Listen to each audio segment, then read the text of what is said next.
The next session is sponsored by Motor City Casino Hotel.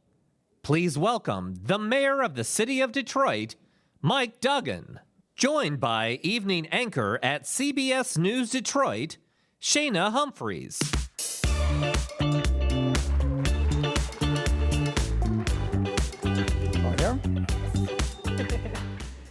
Mayor Duggan, it's so good to sit down with you today. Yeah, well, thanks, Shayna, and thank you for the chamber for inviting me. Sure, good time to be in Detroit, in Michigan, your alma mater's a national champion. You're feeling good. Well, I was in Houston this weekend for a great celebration, and if the Lions win on Sunday night, this may go down as the greatest week ever. Yeah. A lot going on this week, this year, in the few months to come, so I want to talk about a lot of it. Let's start with the theme of the day, growing Michigan's population. How much of a priority is that in the city of Detroit? How much of a role will that play in the revitalization of Detroit? Well, it's huge. It's been my focus since I started.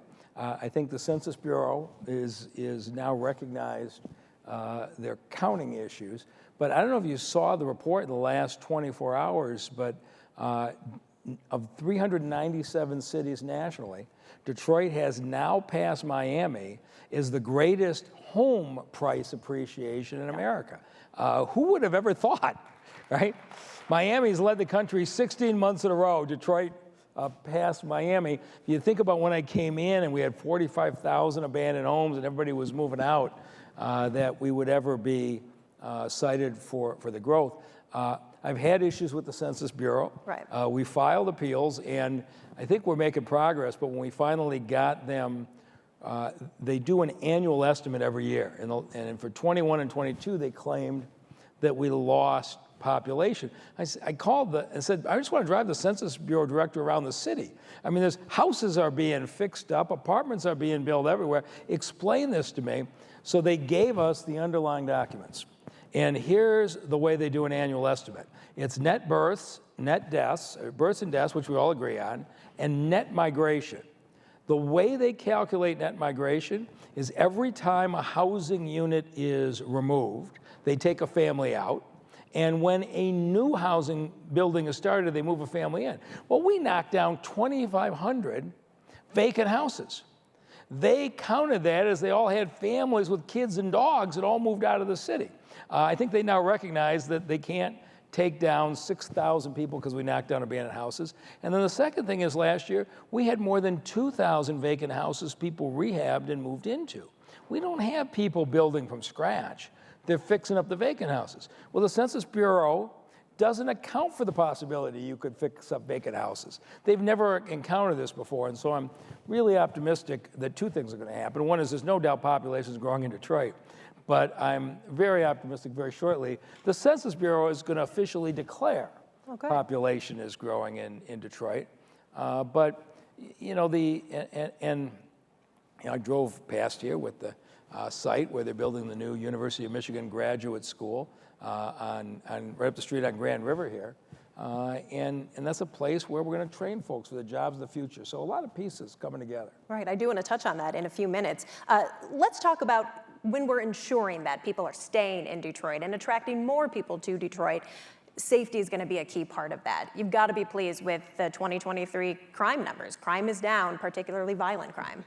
Well, I do believe we have the best police chief in America in James White. He's just doing an outstanding job. But we've had the cooperation of the prosecutor, the county executive. We worked with the courts to clean up the backlog, the U.S. attorney, Dawn Eisen. For the first time in my lifetime, everybody is on the same page in attacking gun violence. And when you're looking at 18% reductions in homicide, 33% reductions in carjackings, fewest homicides since 1966, that doesn't happen by coincidence. It happens because you have a very clear plan that said, here is why people are choosing to walk out of their homes in the morning armed with a gun. Every beef that you might have been a fist fight is turning into a shooting.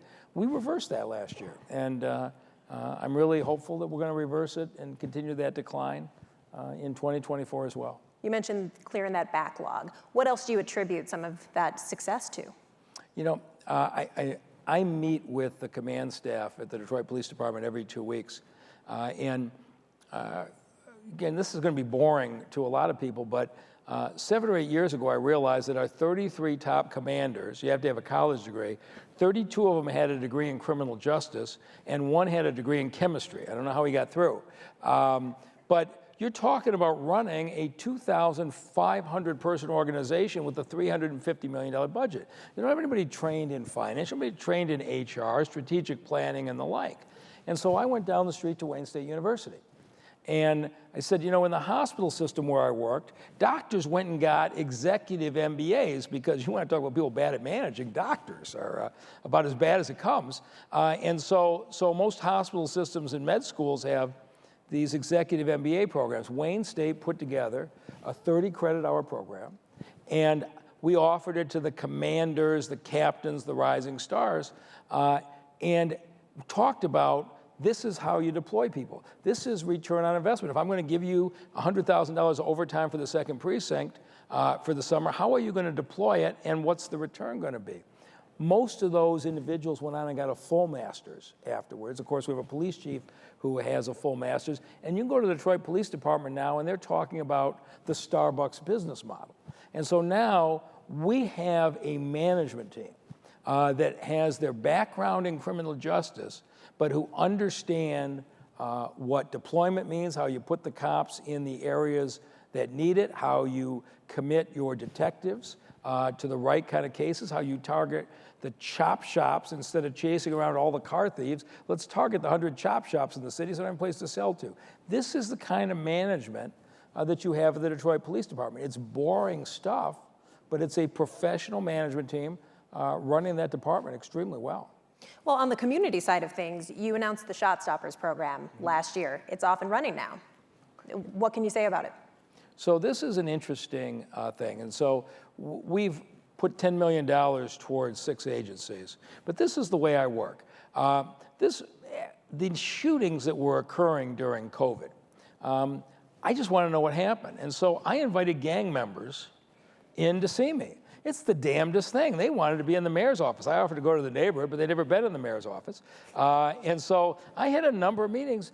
And when you talk to these young people about what's going on, it's amazing how they opened up. And there were some very powerful conversations. And I had people say to me, this is the first time I haven't carried a gun in 2 weeks because you had metal detectors downstairs.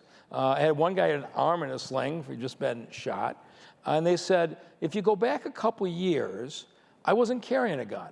But when COVID happened and the court shut down, there are people in my neighborhood who have been arrested for shooting people. They don't have a trial scheduled for 2 years. They're back on the street. I need to carry now, too. And I really started to understand what do we need to do. And so what I said to them was this. We're spending $350 million a year to pay for the police department to get people to stop shooting each other.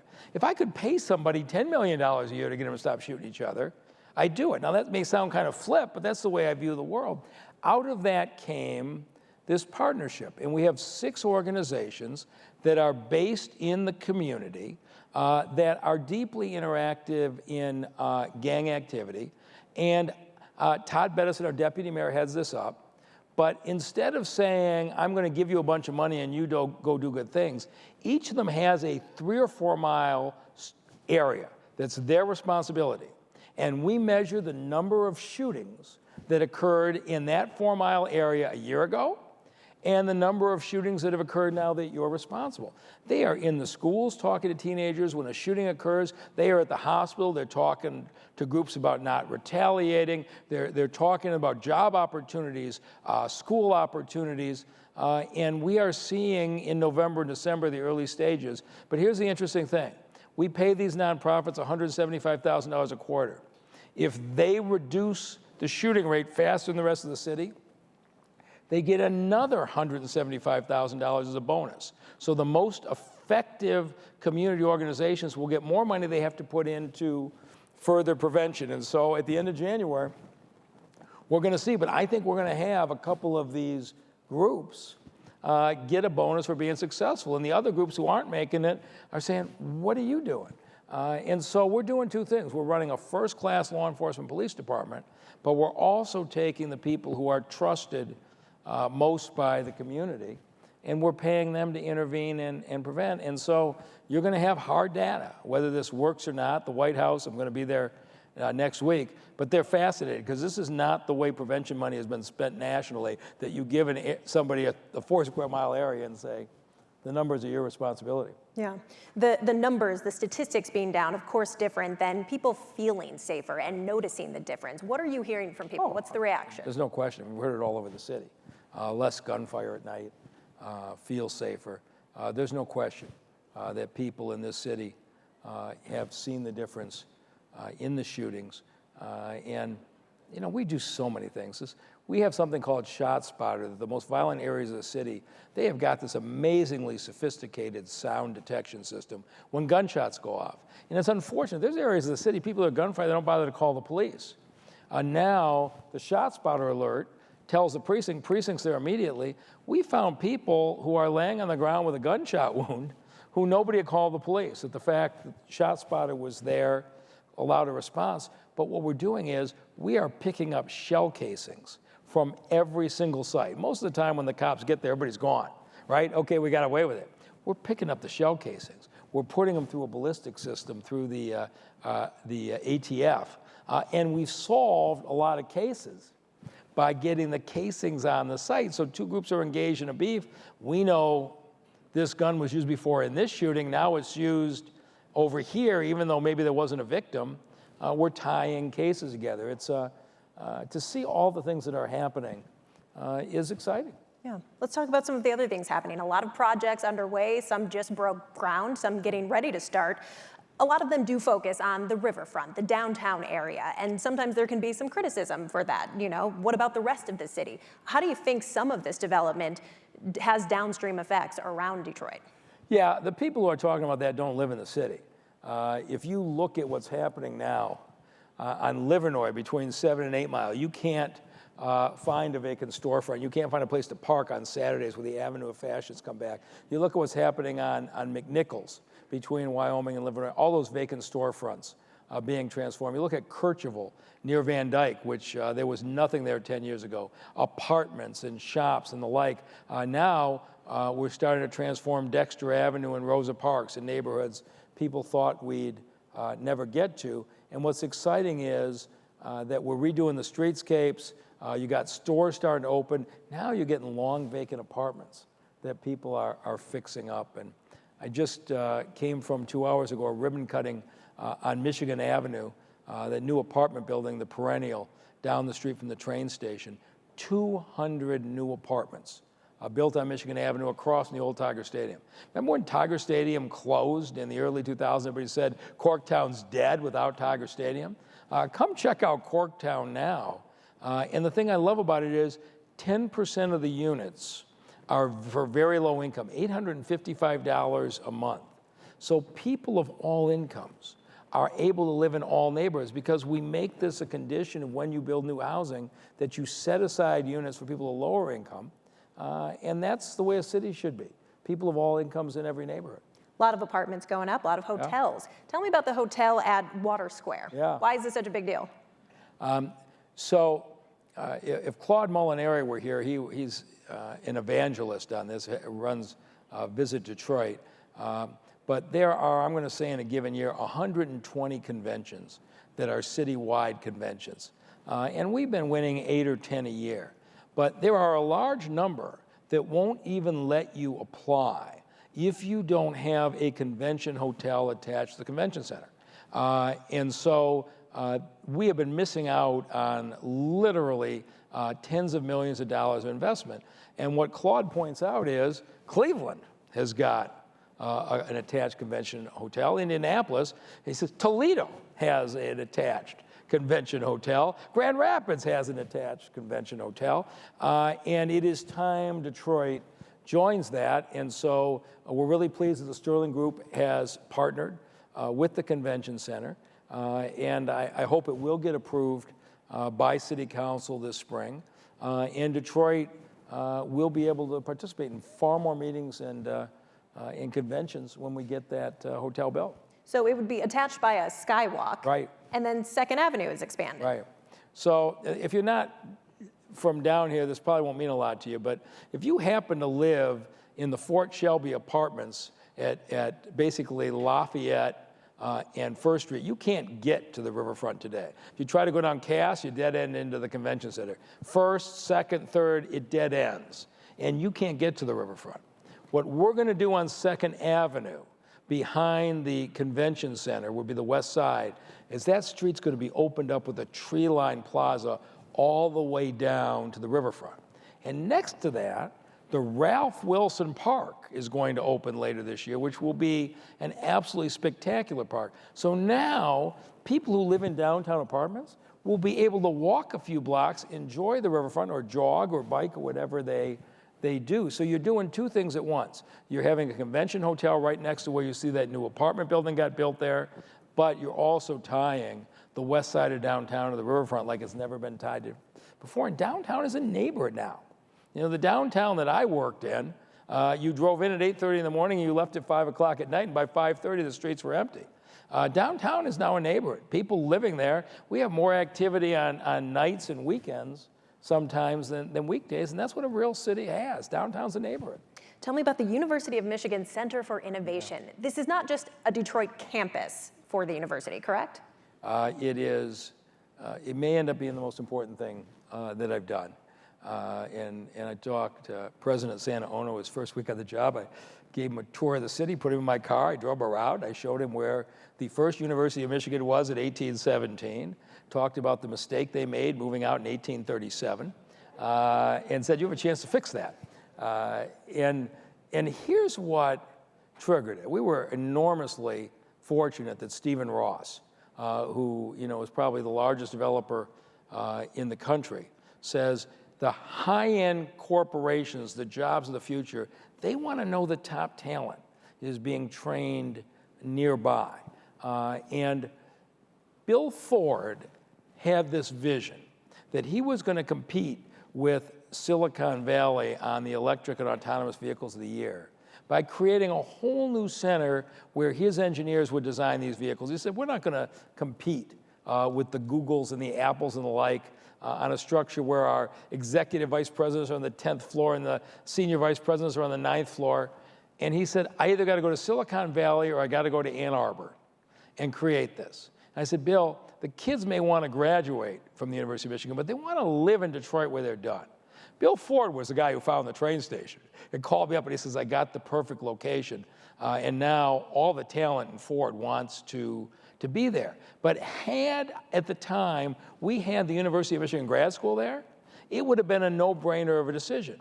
We're going to have the top grad school students trained in mobility, in engineering, in software technology, in climate change technology.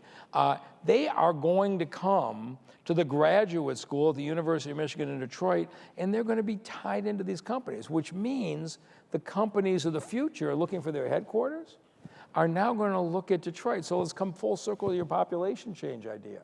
Where do young people want to be? They want to be where the jobs of the future are. And I think with what the University of Michigan is building, Detroit's going to be set up for the next 20 years to be able to attract those companies. And there's also a community aspect to that, right? Other kinds of job training, right? Oh, no doubt. And so you are sitting where we are building it in the shadow of Cass Tech High School. And all kinds of, we got some technicians here, I hear, right? So you're going to have programs right now that'll come right out of the gate where the high school students can have classes and activities. We're going to run summer camps for 10 and 12-year-olds at the University of Michigan campus. We want children growing up to be exposed at an early point, and they're already starting to prepare, for example, cybersecurity courses for people to get the kind of training that you might be hired for a bank right away, even short of the grad school. That's what Sanaono's vision is, what Stephen Ross's vision is, and as far as I'm concerned, they can't build it fast enough. So from world-class academic facility to a medical facility, let's talk about the Henry Ford expansion. Yeah. Still the case that they're not asking for any incentives for the hospital portion. So life is an interesting thing. For 9 years, I ran the Detroit Medical Center, and I competed with Henry Ford really tenaciously. In fact, when I decided to run for mayor, they were the first ones to donate to my campaign to make sure I was gone from DMC. But Bob Riney, their CEO, just does an outstanding job. And a lot of the hospital systems over the years bailed on the city of Detroit, moved their hospitals to the suburbs. DMC and Henry Ford stayed.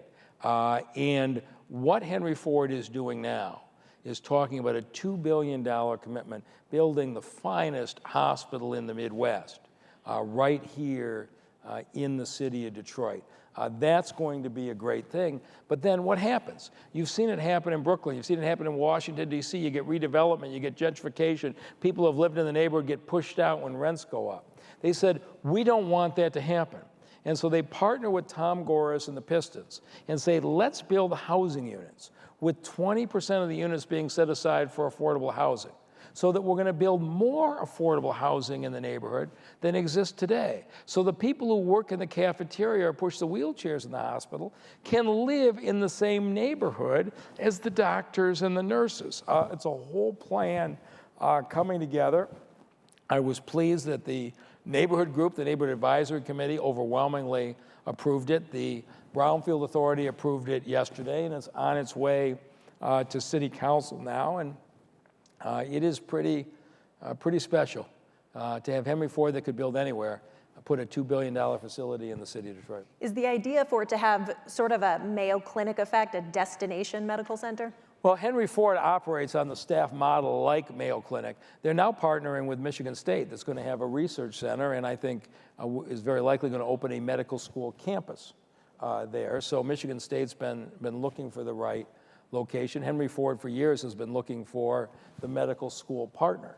And so you're talking about not just building a new hospital, but having a medical school partner, a research center, all in one place. And Grand Boulevard, you look at what's happening now, the Motown Museum has come back dramatically. The housing is filling in, and pretty soon that tall vacant building that you can see from the lodge, Lee Plaza, work's going to start on that to be renovated, and the housing's going to fill in there. And so all of Grand Boulevard is just going to explode. Let's talk about the solar initiative. The 6 finalists will be announced pretty soon. Right. So I just got tired of politicians in this country giving speeches about climate change and getting all kinds of followers on social media, not actually doing anything about it. It's amazing how much attention you can get for talking eloquently about climate change without doing anything. So I thought, what if we try just the opposite? I wanted to take all of the city buildings and put them on solar power, move them from DTE to renewable energy, police stations, rec centers, city hall, firehouses, everything. Chicago did this, but they're building a solar field 4 hours away. Cincinnati did this. They built a solar field out in the farms an hour away. Thought, what if Detroit could be the city where we say, we're serious about climate change. This flooding we've seen in this city, there is no doubt where it is coming from. These storms are getting much more heavy. Last summer, you had trouble breathing from the smoke from the Canadian wildfires. This is real. We have a responsibility to deal with it.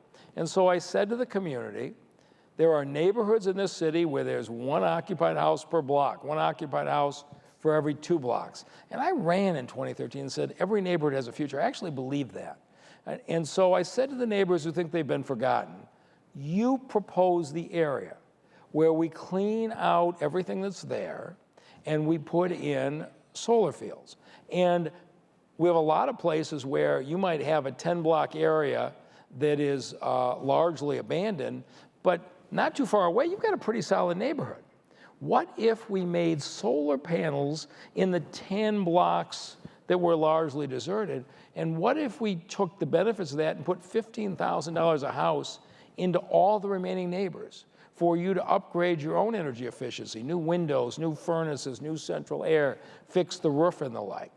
And so 9 neighborhoods have proposed. I only need 6. So we're going to pick 6 finalists. And I'm excited about it. The neighborhoods are excited. Right now, the neighborhoods have until January 31st to show me. I want to know how many of the neighbors have signed up. And we are closing in on the point where nearly every person who's an owner-occupied house that's going to be taken have agreed to a purchase price. So the owner-occupied folks in the zone, most of them are very happy to have the check and be able to move. They have to show me that the neighbors want it in the neighborhood. So they're all out knocking on doors and gathering signatures. And the 6 neighborhoods that gather the most signatures, show the most support, we're going to forward on to council. I'm hoping we're building solar fields by the end of the year in the neighborhoods that want them. Yeah, we know that climate change disproportionately affect communities of color. Is this a step towards addressing that? Oh, absolutely. You know, I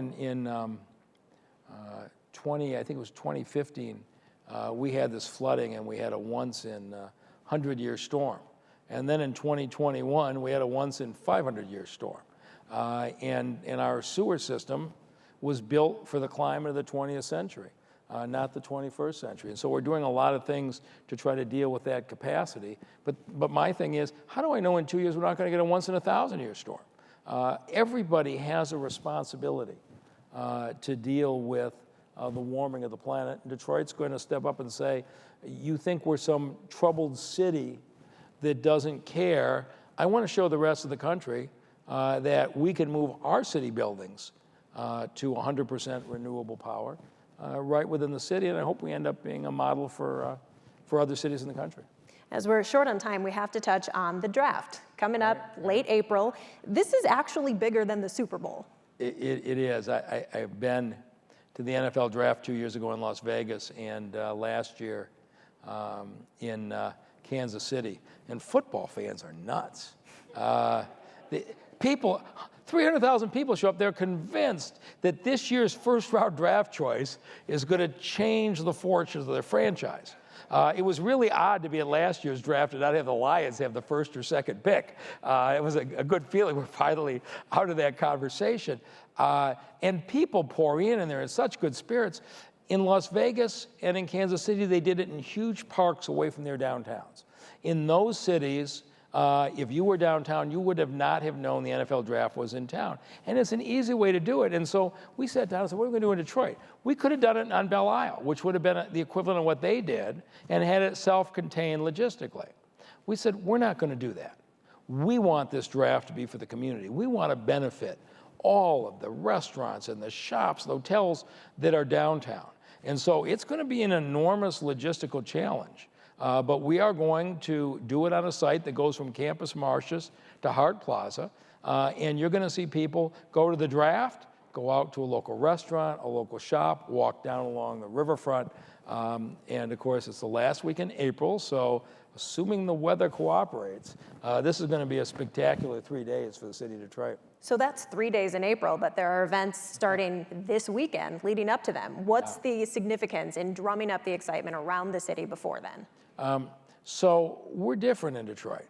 I mean, we're doing draft events at rec centers. We're going to have events for children in parks with different activities. We've got a number of Detroit area vendors who have already got contracts to be setting up downtown to make sure Detroit companies benefit from the draft being here. And so this isn't going to be something where we accommodate a bunch of people out of town for 3 days and they leave and nobody's benefited. This is going to be a Detroit community event. What do you think the potential is for this to really influence the perception of Detroit around the country and world? Well, I just say to you, I mean, think about the last time you had friends in from out of town who hadn't been here, and you bring them down to Detroit. What do they say, right? Oh my God, I never knew this was Detroit. Take them down to the riverfront. I said, I never knew you had a riverfront. I never knew you had all this construction. We have a national image fueled by the images 10 years ago of bankruptcy and when we had the highest homicide rate, highest unemployment rate, highest poverty rate in the country. Those are the images that are fixed in the minds of people nationally. The only way to undo this is not some story in the Los Angeles Times, but get people here to see it. You bring 300,000 people from around the country and they get to see Detroit for those 3 days, they're going to be thinking, maybe my business could go here. Maybe my son ought to look here for school. I got to bring my family back and come visit and see a Tiger game this summer and come spend a weekend. It is our chance to once and for all do away with this image America had from the bankruptcy 10 years ago. And that's a lot of responsibility on Claude, the Visit Detroit team, and the Detroit Lions, but I think they're up to it. Not bad that this is happening when the Lions are on a tear. Well, all I got to say is, last year we went to the draft in Kansas City. They said it was because Kansas City won the Super Bowl. So I'm hoping history repeats itself. Thank you very much, Mr. Mayor. All right. Thank you. This concludes our program. Thank you for attending the 2024 Detroit Policy Conference.